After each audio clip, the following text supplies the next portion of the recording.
प्रयागराज में गंगा और जमुना के बाढ़ के पानी में जलमग्न हो गए लेटे हनुमान मंदिर में पूजा अर्चना का सिलसिला आज से फिर शुरू हो गया। गंगा और जमुना में बाढ़ के तेज पानी के चलते 5 अगस्त को लेटे हनुमान मंदिर जलमग्न हो गया था, जिसके चलते मंदिर बंद कर दिया गया था। गंगा और जमुना के बाढ़ के पानी में कमी होने के बाद आज भगवान श्री हनुमान जी का भव्य श्रृंगार किया गया और मंगल आरती के बाद भक्तों को दर्शन के लिए मंदिर खोल दिया गया। प्रयागराज जिले में कोरोना वैक्सीनेशन का सिलसिला तेज़ी के साथ बढ़ता जा रहा है। जिले में 16 अगस्त को कोरोना के टीकाकरण के लिए चलाए गए दूसरे महाअभियान में जिला प्रशासन को ज़बरदस्त कामयाबी मिली है। जिले के जिला टीकाकरण अधिकारी डॉक्टर तीरथलाल के मुताबिक 24 घंटे के अंदर 63,955 लोगों ने कोरोना का टीका लगवाया, जबकि जिला प्रशासन की तरफ से 62,500 लोगों के टीकाकरण का लक्ष्य एक दिन में रखा गया था।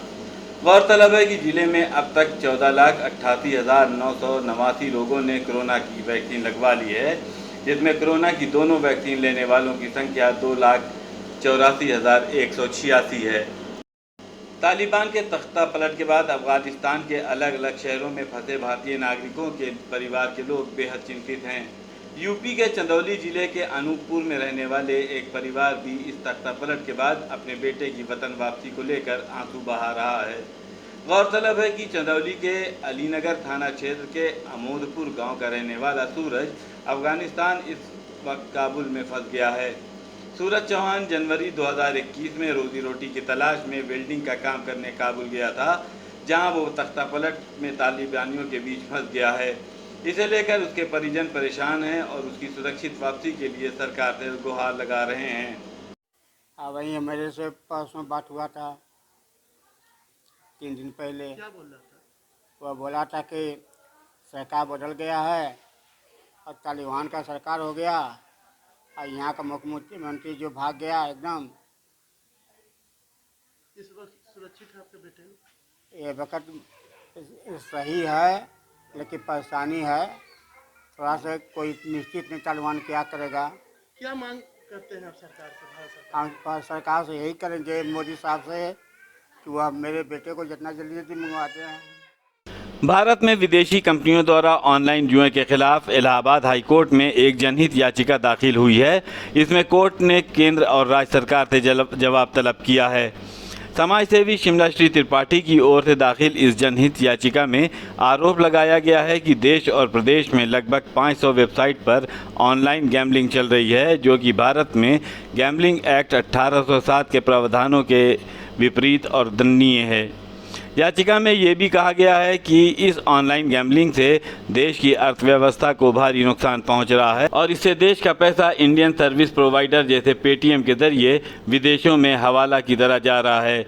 जनहित याचिका में कहा गया है कि ऑनलाइन गैम्बलिंग मानव कौशल पर आधारित न होकर संयोग पर आधारित है, इसलिए इसे जुए की परिभाषा में माना जाता है।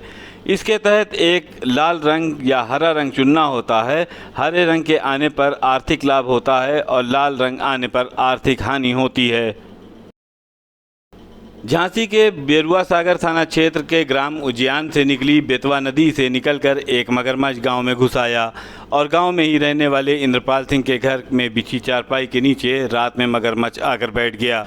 उन्हें किसी के घुस आने का एहसास हुआ तो उन्होंने हाथ मारा तो मगरमच्छ की पूंछ लगने से उनका हाथ जख्मी हो गया।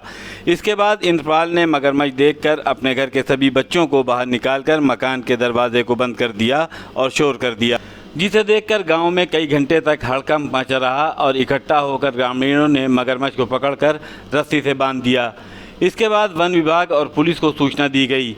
काफ़ी समय बाद गांव पहुंची वन विभाग की टीम ने ग्रामीणों की मदद से मगरमच्छ को रस्सियों में से बांधकर मकान से बाहर निकाला और बेतवा नदी में ले जाकर उसे छोड़ दिया।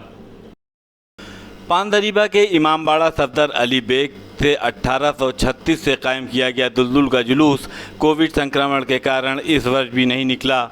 यह दूसरा वर्ष रहा जब 186 साल की परंपरा पर कोविड का ग्रहण लगा और सार्वजनिक स्थान पर किसी प्रकार के भीड़ वाले आयोजन पर सरकार ने पूरी तरह रोक लगा दी। इमामबाड़ा सफदर अली बेग में प्रातः फजर की नमाज के बाद इमाम हुसैन के वफादार घोड़े जुलजना को रेशमी व सूती चादर से ढककर गुलाब व चमेली के फूलों से सजाकर लोगों को ज़ियारत के लिए इमामबाड़े के अंदर ही तैयार किया गया। दुलदुल जुलूस इंतज़ामिया कमेटी के लोगों ने गेट के बाहर लोगों के हाथों को सैनिटाइज करने और मास्क लगाए रहने पर इमामबाड़े के अंदर प्रवेश करने दिया। उम्मुल बनीन सोसाइटी के महासचिव सैयद मोहम्मद अस्करी के अनुसार दिन भर लोग ज़ियारत को आते रहे। शिया सुन्नी समुदाय के साथ बड़ी संख्या में हिंदू महिलाएं व बच्चे भी पाकीज़ा होकर दुलदुल पर फूल माला के साथ रंग बिरंगी चादरें, फूलों की चादरें चढ़ाकर मन्नत व मुरादें मांगते व दुलदुल की ज़ियारत को पहुंचते रहे। दुलदुल घोड़े को किसी ने दूध जलेबी तो किसी ने भीगी चने की दाल से स्वागत व सत्कार किया। देखिए ये 1836 से यहाँ पे ये दुलजना का जुलूस यहाँ से निकलता था और ये सफदर अली बेग इमामबाड़ा है जहाँ से 1876 में ये जो है 76 में ये कायम हुआ था और ये यहाँ से लगातार 400 से 500 घरों में जो है जुलूस जाता था यहाँ पे। लेकिन कोविड गाइडलाइन की वजह से यहाँ जुलूस नहीं निकला की और घरों में ही यही इमामबाड़े के अंदर ज़ियारत लोगों को कराई गई और कोविड गाइडलाइन के अनुसार मास्क और सैनिटाइजर का पालन करते हुए यहाँ पे आज 7वीं मुहर्रम का दुलदुल का जुलूस यहाँ पे सजाया गया है और इसको कहीं लेकर नहीं जाया गया। यहीं पे लोग आए हैं, ये ज़ियारत किया है और दुलदुल को जो है जो भी उसके दूध जलेबी से आवभगत होती है वो की गई, फूल माला चढ़ा के चादर चढ़ाई गई, मन्नतें मांगी गई। ये कार्यक्रम पूरा इमामबाड़े के अंदर पूरा कोविड गाइडलाइन के अनुसार पूरा संपन्न हुआ।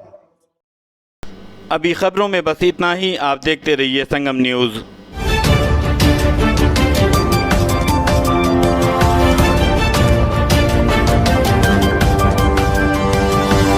Revolution.